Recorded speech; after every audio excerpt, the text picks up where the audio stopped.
ఒకసారి పదాన్ని చదవండి అమ్మా. కొండ. ఏ సౌండ్ వచ్చింది? నకార పుల్ల వచ్చి ను సౌండ్ వచ్చింది. మరొకసారి ఈ పదాన్ని చదవండి.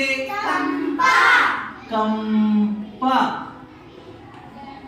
ఏం సౌండ్ వచ్చింది? మకార పుల్ల వచ్చి ము సౌండ్ వచ్చింది. మకార పుల్ల వచ్చి ము సౌండ్ వచ్చింది. మరి సున్నా వచ్చినప్పుడు ఒకసారి ఏమో ను సౌండ్ వస్తుంది, ఒకసారి ఏమో మకార పుల్ల వచ్చి ము సౌండ్ వస్తుంది. ఇలా ఎందుకు వచ్చో మీకు తెలుసా? రైట్, చెప్తాను ఒకసారి చూడండి. కా నుండి రౌతి వరకు ఉండే వాటినేమో అల్లులు అంటాం. ఓకేనా? ఈ అల్లులలో కా నుండి నా వరకు సున్నా తర్వాత కనుక వస్తే నకార పుల్ల వచ్చి ను సౌండ్ వస్తుంది. ఓకేనా? అదే పా నుండి రౌతి వరకు కనుక సున్నా తర్వాత కనుక వస్తే మకార పుల్ల వచ్చి ము సౌండ్ వస్తుంది. అర్థమైందా ఎందుకు వస్తుందో? మరొక ఎగ్జాంపుల్ చెప్పండి నకార పుల్లతోటి. ఏంటిది? కొంగ.